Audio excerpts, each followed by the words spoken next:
ஆன்மீக சொந்தங்கள் அனைவருக்கும் வணக்கங்க. இன்னைக்கு நாம நம்மளுடைய சேனல்ல என்ன மாதிரியான விஷயங்கள்லாம் பார்க்க போறோம் அப்படின்னு பார்த்தீங்கன்னா, துலாம் ராசி நேயர்கள் அனைவருக்குமே இந்த டிசம்பர் 15க்கு பிறகு, அதாவது அன்னைக்கு பௌர்ணமி நடக்குது. அந்த பௌர்ணமிக்கு பிறகு உங்கள் வாழ்க்கையில் ஒரு சில மாற்றங்கள்லாம் நடைபெற இருக்கு. அந்த விஷயங்கள்லாம் என்ன, மேலும் நீங்கள் இந்த காலகட்டத்தில் என்ன மாதிரியான விஷயங்கள் செய்யணும், செய்யக்கூடாது, குறிப்பாக கிரகங்களுடைய அமைப்பு மாறுறதுனால உங்களுக்கு என்ன மாதிரியான பலன்கள் எல்லாம் அந்த கிரக அமைப்புகள் தரப்போகுது, மேலும் ஏதாவது கெட்ட விஷயம் நடக்கிற மாதிரி இருந்தால் அதில் இருந்து தப்பிக்க என்ன மாதிரி விஷயங்களை நீங்கள் எளிய முறையில் பரிகாரங்கள்லாம் பண்ணணும் அப்படிங்கிறத பற்றியும் தாங்க நம்ம இன்னைக்கு இந்த வீடியோ பதிவின் மூலியமாக முழுமையாக பார்க்க போகிறோம்.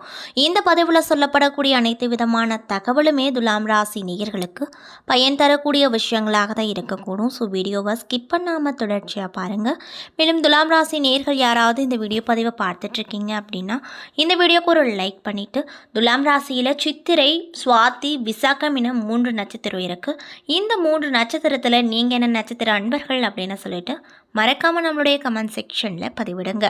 அதே போல் இது போன்ற ஆன்மீக தகவல்கள் அனைத்தையுமே உடனடியாக தெரிஞ்சுக்கணும் நீங்கள் ஆசைப்பட்டால் இந்த வீடியோவை லைக் பண்ணிவிட்டு நம்மளுடைய சேனலை மறக்காமல் சப்ஸ்கிரைப் பண்ணிவிட்டு கீழே இருக்கும் பெல்லைக்கானையும் மறக்காமல் ப்ரெஸ் பண்ணுங்கள். அப்போ தான் நம்ம சேனலில் போடுற ஒவ்வொரு வீடியோவுமே உங்களுக்கு நோட்டிஃபிகேஷன் மூலியமாக உடனுக்குடனே வந்து சேரும்.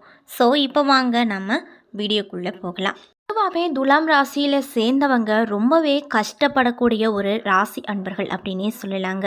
அதாவது அவங்களுக்கு வறுமையில் இருந்தாலுமே அந்த வறுமை கூட அவ்வளோக்கு பெருசாக தெரியாது. அந்த அளவுக்கு மனதில் காயங்கள் அதிகமாகவே இருக்கும். அதே போல் இவங்களை நீங்கள் ஒரு விஷயத்தில் சப்போர்ட்டு கூப்பிட்டீங்க அப்படின்னா அவங்க உங்களுக்கு சப்போர்ட் பண்ணுற மாதிரி இருக்கும். மற்றவங்களுக்கு, அதாவது நீங்கள் எந்த பிரச்சனையில் ஈடுபட்டிருக்கீங்களோ அந்த ஆப்போசிட் டீமுக்கும் சப்போர்ட் பண்ணுற மாதிரி இருக்கும். எப்படி நம்ம தராசை சரி பங்காக பார்க்குறோமோ அதே மாதிரி தான் இவங்க மனிதர்களையும் சரி சமமாக தான் பார்ப்பாங்க. இந்த சைடும் இல்லாமல் அந்த சைடும் இல்லாமல் எப்பயுமே ஒரு நடுநிலையை பெற்றிருக்கக்கூடிய ராசி அன்பர்களாக தான் துலாம் ராசி நேயர்கள் நிச்சயமாக இருப்பாங்க. இவங்க ஒருத்தவங்களுக்கு சப்போர்ட்டாக பேசவே மாட்டாங்க. எல்லாருக்குமே ஈக்குவலாக தான் அவங்க பேசுவாங்க. அதே போல் இவங்க ரொம்பவே கஞ்சம் பிடிச்சவங்களாக இருப்பாங்க. மற்றவங்க கிட்ட எதிர்பார்ப்பாங்க. ஆனால் இவங்க அவங்களுக்கு சத்தியமாக பண்ணவே மாட்டாங்க. அது மட்டும் இல்லாமல் இவங்க கிட்ட நீங்கள் ஒரு சின்ன விஷயத்தை எப்படி சொல்கிறதுன்னு பார்த்தீங்கன்னா, ஒரு சின்ன விஷயத்தை போட்டு நிறைய விஷயத்தை இவங்கக்கிட்ட நீங்கள் பெற்றுக்கொள்ளலாம். அந்த வகையில் ரொம்ப அதிகமாக லோ ஸ்டாக் விடுவாங்க. இப்போ நீங்கள் ஒரு விஷயம் அவங்கக்கிட்டேருந்து நீங்கள் எதிர்பார்க்குறீங்க அப்படின்னா சின்னதாக ஒரு விஷயம் கேட்குறீங்க. ஆனால் அவங்க ஒட்டுமொத்தமாக எல்லா விஷயத்தையுமே கொட்டி தீர்த்துருவாங்க. அந்த அளவுக்கு தான் அவங்க இருப்பாங்க. அதே போல் இவங்க பேச்சாற்றல் அப்படிங்கிறது அதிகம் உள்ளவங்களாக இருப்பாங்க. இவங்கக்கிட்ட நான் ஸ்டாப்பாக நீங்கள் பேசிக்கிட்டே இருக்கலாம். அதே போல் ஏதாவது பிரச்சனையில் நீங்கள் மாட்டிக்கிட்டீங்க அப்படின்னா கண்டிப்பாக நீங்கள் இந்த துலாம் ராசி நேயர்களை, அதாவது உங்கள் ஃப்ரெண்ட் சர்க்கிளில் யாராவது துலாம் ராசி நேயர்களாக இருந்தால் அவங்கக்கிட்ட இந்த விஷயத்தை ஷேர் பண்ணுங்கள். கண்டிப்பாக ஒரு நல்ல ரிசல்ட் அவங்க நிச்சயமாக கொடுப்பாங்க. அந்தளவுக்கு ரொம்பவும் பக்குவாளிகள் அப்படின்னே சொல்லலாங்க. அப்படிப்பட்ட துலாம் ராசி நேயர்களுக்கு இந்த காலகட்டம் எப்படி அமைஞ்சிருக்கு அப்படின்னு பார்த்தீங்கன்னா, கிரக நிலையாக ஆராய்ஞ்சு பார்க்குறப்போ தனவாக்கு குடும்பஸ்தானத்தில் சூரியன், புதன், சந்திரன் அப்படின்னு சொல்லிட்டு இந்த 3 கிரகங்கள் வலம் வந்துட்டுருக்கு. தைரிய வீரிய ஸ்தானத்தில் சுக்கிரன் வலம் வராரு. அதே போல் பஞ்சமஸ்தானத்தில் யார் இருக்கார் அப்படின்னு பார்த்தீங்கன்னா சனி வலம் வராரு. ரணருண ரோகஸ்தானத்தில் ராகு வராரு. அஷ்டமஸ்தானத்தில் குரு வராரு. தொழில் ஸ்தானத்தில் செவ்வாய் வராரு. அயனசைன போகஸ்தானத்தில் கேது வராரு. மேலும் கிரக மாற்றங்களானது என்னென்ன தேதியில் எங்கெங்கே அமைஞ்சிருக்கு அப்படின்னு பார்த்தீங்கன்னா 15/12/2024 அன்று சூரிய பகவான் தனவாக்கு குடும்பஸ்தானத்தில் இருந்து கொண்டு தைரிய வேரிய ஸ்தானத்திற்கு மாறப்போகிறாரு. மேலும் 30/12/2024 அன்று சுக்கிர பகவான் சுகஸ்தானத்தில் இருந்து பஞ்சமஸ்தானத்திற்கு மாறப்போகிறாரு. இதனால் இந்த பௌர்ணமிக்கு பிறகு உங்களுக்கு என்ன மாதிரியான விஷயம் நடக்குன்னு பார்த்தீங்கன்னா, சின்ன சின்ன விஷயங்களில் கூட உங்களுக்கு கோபம் வரக்கூடும். எனவே கோபத்தை கட்டுப்படுத்துவதன் மூலமாக காரியங்கள் அனைத்துமே உங்களுக்கு சாதகமாக நடக்கும். எதிர்பாராத பண தேவைகள் உங்களுக்கு உண்டாகும். அதனை சாமர்த்தியமாக நீங்கள் சமாளித்து விடுவீங்க அப்படின்னு சொல்லப்படுதுங்க. எதிலுமே இழுப்பறையான நிலை அப்படிங்கிறது காணப்படும். அதாவது நீங்கள் புதுசாக ஏதாவது விஷயம் தொடங்கியிருந்தீங்க அப்படின்னா அதில் இழுப்பறையான, அதாவது ரொம்ப இழுத்துக்கிட்டு போகிற மாதிரி உங்களுக்கு நாட்கள் ஓடும் அப்படின்னு சொல்கிறாங்க. அடுத்தவங்களால் தொல்லை உண்டாகலாம். அதனால் எந்த விஷயமா இருந்தாலுமே இதில் கவனம் அப்படிங்கிறது அதிகமாக வைங்க. சின்ன விஷயம் தானே பார்த்துக்கலாம், எதுவும் நடக்காது அப்படின்னு மட்டும் நீங்கள் நினச்சிடாதீங்க. சின்ன விஷயங்கள் தாங்க ஊதி ஊதி பெருசாக்குவாங்க. அதனால் எந்த விஷயங்களாக இருந்தாலும் கவனமாக இருங்க. தொழில் ஸ்தானத்தில் வந்து செவ்வாய் பார்க்குறாரு. இதனால் வேலை செய்ய இடத்துல வந்து உங்களுக்கு டென்ஷனும் வீண் அலைச்சலும் இருக்கக்கூடும். வீண் பகையும் உண்டாகக்கூடும். அதனால் கவனமாக இருப்பது நல்லது. தொழில் மற்றும் வியாபாரம் தொடர்பான காரியங்களில் தாமதமான போக்கு காணப்படும். பணவரத்து அப்படிங்கிறது நீங்கள் ஒரு விஷயத்தில் எதிர்பார்த்துருப்பீங்க. அதாவது ஒரு 20,000 கிடைக்கும் அப்படின்னு சொல்லி நீங்கள் எதிர்பார்த்துட்ருக்கீங்க அப்படின்னா அந்த விஷயத்தில் குறைவு ஏற்படும். அதாவது நீங்கள் எதிர்பார்த்த ஒரு 20,000 அமௌண்ட்டு உங்கள் கைக்கு வந்து ஒரு 10, 15 அந்த மாதிரி தான் வரும் அப்படின்னு சொல்கிறாங்க. மேலும் கடன் விஷயங்களை தள்ளி போடுவது ரொம்ப நல்லது. முக்கியமாக இந்த காலகட்டத்தில் கடனை யாருக்கிட்டையுமே வாங்காதீங்க. முடிஞ்ச அளவுக்கு உங்கள் கையில் இருக்கக்கூடிய அமௌண்ட்டை வச்சு நீங்கள் மற்ற விஷயங்கள்லாம் பண்ணுங்கள். சிக்கனத்தை கடைபிடிச்சிங்க அப்படின்னா நீங்கள் வந்து மற்றவங்க கிட்ட கடன் வாங்க வேண்டிய அவசியமே இருக்காதுங்க. மேலும் புதிய நபர்களுக்கு பொருட்களை சப்ளை செய்யும் போது கவனமாக இருப்பது நல்லது அப்படின்னு சொல்கிறாங்க.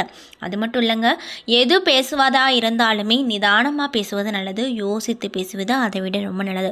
படார்னு நீங்கள் பாட்டுக்கு ஏதோ ஒன்று பேசிட்டுனீங்கன்னு வச்சுக்கோங்களேன், உங்களுக்கு ஆப்போசிட்டில் இருக்கவங்க கண்டிப்பாக அதை வந்து நல்லதுக்கு தான் எடுத்துக்குவாங்க. அப்படிங்கிறதுக்கு நம்ம வந்து புரிஞ்சிக்க முடியாது இல்லையா? அதனால் நீங்கள் மற்றவங்க கிட்ட உங்களுடைய கருத்தை வந்து பரிமாறும் பொழுது கண்டிப்பாக ரொம்ப நிதானமாக யோசித்து பேசுகிறது ரொம்ப நல்லது. மற்றவங்களுடைய வாழ்க்கையில் நீங்கள் ஒரு விஷயத்தை வந்து நுணுக்கங்களாக புகுத்துறீங்க அப்படின்னா, அதாவது அவங்க உங்ககிட்ட ஏதாவது ஒரு அட்வைஸ் கேட்குறாங்க அப்படின்னா நீங்கள் நல்ல விதமாக தான் அவங்களுக்கு ஒரு விஷயத்த சொல்லுவீங்க. ஆனால் அவங்களுடைய புரிதல் அப்படிங்கிறது கண்டிப்பாக வேறு மாதிரி கூட இருக்கலாம். ஸோ நீங்கள் மற்றவங்களுக்கு அறிவுரை சொல்லும்போது பார்த்து கவனமாக சொல்வது நல்லது அப்படின்னு சொல்கிறாங்க. அதே போல் உங்களுடைய வாழ்க்கை துணையின் உடல் நலத்தில் கவனம் ரொம்ப அதிகமாக இருக்கணும். மேலும் குடும்பத்தில் இருப்பவங்களால் திடீரென டென்ஷன் உண்டாகும். இதனால் நீங்கள் அதிகமாகவே கோவப்படுவீங்க. அந்த கோவத்தை இந்த காலகட்டத்தில் நீங்கள் முற்றிலும் தவிர்த்து கொள்வது நல்லது. பொதுவாக சொல்லுவாங்க, மற்றவங்க செய்த செயலுக்காக நம்மளுக்கு கோவம் வந்தால் அது வந்து நம்ம வந்து அவங்களுக்கு கொடுக்குற தண்டனை கிடையாது, நமக்கு நம்மளே கொடுக்குற தண்டனை. ஸோ நீங்கள் ரொம்ப கோவத்தை கம்மி பண்ணிக்கிறது நல்லது அப்படின்னு சொல்லப்படுதுங்க. மேலும் பிள்ளைகளை அனுசரித்து செல்வது ரொம்ப நல்லது. பெண்களுக்கு கோபத்தை கட்டுப்படுத்துவதன் மூலமாக காரியங்கள் அனைத்துமே சாதகமாக கண்டிப்பாக முடியும் அப்படின்னு சொல்கிறாங்க. எதிர்பார்த்த தகவல் வந்து உங்களுக்கு தாமதமாக தான் கிடைக்கும். ஆனாலுமே அந்த தகவல் வந்து நீங்கள் எதிர்பார்த்தபடி தான் கிடைக்கும். மேலும் கலைத்துறையில் இருக்கக்கூடியவங்களுக்கு இந்த காலகட்டம் எப்படி அமைஞ்சிருக்குன்னு பார்த்தீங்கன்னா, சொத்துக்கள் அடைவதில் தடை ஏதாவது ஏற்படும். உயர்நிலையில் இருப்பவங்க மன வருத்தம் ஏற்படும்படியான சூழ்நிலை வரும். உடல் ஆரோக்கியம் பாதிக்கப்படலாம். அதனால் இந்த காலகட்டத்தில் உடல் ரீதியான விஷயத்தில் ரொம்ப கவனமாக இருக்கணும். வாகனங்கள் மூலமாக செலவு உண்டாகும் அப்படின்னு சொல்லப்படுது. அதே போல் அரசியல் துறையில் இருக்கக்கூடியவங்களுக்கு எதிர்பார்த்த பண வரவு இருக்கும். தேவையான வசதிகள் கிடைப்பதில் ஆர்வம் காட்டுவீங்க. தொழில் வியாபாரம் சுமாராக இருக்கும். எதிர்பார்த்த கடன் உதவி கிடைக்கலாம். பழைய சிக்கல்கள் தீர்வதில் தாமதம் ஏற்படும். மேலும் மாணவர்களுக்கு பாடங்களை படிப்பதில் பின்னடைவு ஏற்படாமல் கவனமாக இருப்பது நல்லது. திடீர் டென்ஷன் ஏற்படும். எச்சரிக்கையாக இருப்பது ரொம்ப நல்லது அப்படின்னு சொல்கிறாங்க. ஆக மொத்தத்தில் இந்த பௌர்ணமிக்கு பிறகு இந்த துலாம் ராசி நேயர்கள் எல்லாத்துலேயுமே கவனமாக இருக்கணுங்க. மேலும் இந்த சித்திரை நட்சத்திர அன்பர்களுக்கு இந்த காலகட்டம் எப்படி அமைஞ்சிருக்குன்னு பார்த்தீங்கன்னா, குடும்பத்தில் தேவையற்ற பிரச்சனையை தலை தூக்க செய்யும். 3வது நபரால் தான் அந்த பிரச்சனையானது உங்களுக்கு உருவாக்கக்கூடும். ஸோ உங்களுடைய குடும்ப பிரச்சனையை மற்றவங்க கிட்ட பகிர்ந்து கொள்ளாதீங்க. பகிர்ந்து கொள்வது மட்டும் வச்சுக்கோங்க. அப்படியும் அவங்கள வந்து ஒரு பொது ஆளாக நிற்க வச்சு உங்கள் குடும்பத்தில் இருக்கக்கூடிய பிரச்சனைகளை அவர் முன்னாடி தீர்க்காதீங்க. அப்படி தீர்த்தீங்க அப்படின்னா அது பெரிய பிரச்சனையில் போய் முடியும். அதே போல் நீங்கள் வந்து பொதுவான காரியங்களில் ஈடுபடும் போது கவனமாக இருப்பது நல்லது. வாகனங்களை பயன்படுத்தும் போது எச்சரிக்கையாக இருப்பது அதை விட ரொம்ப நல்லது. மேலும் சுவாதி நட்சத்திர அன்பர்களுக்கு இந்த காலகட்டம் எப்படி அமைஞ்சிருக்கு அப்படின்னு பார்த்தீங்கன்னா, எந்த ஒரு விவாகரத்தையும் எதிர்கொள்ளும் மன வலிமை அப்படிங்கிறது உங்களுக்கு அதிகமாக இருக்கும். அதே போல் எதிலுமே கூடுதல் கவனமாக இருப்பது நல்லது.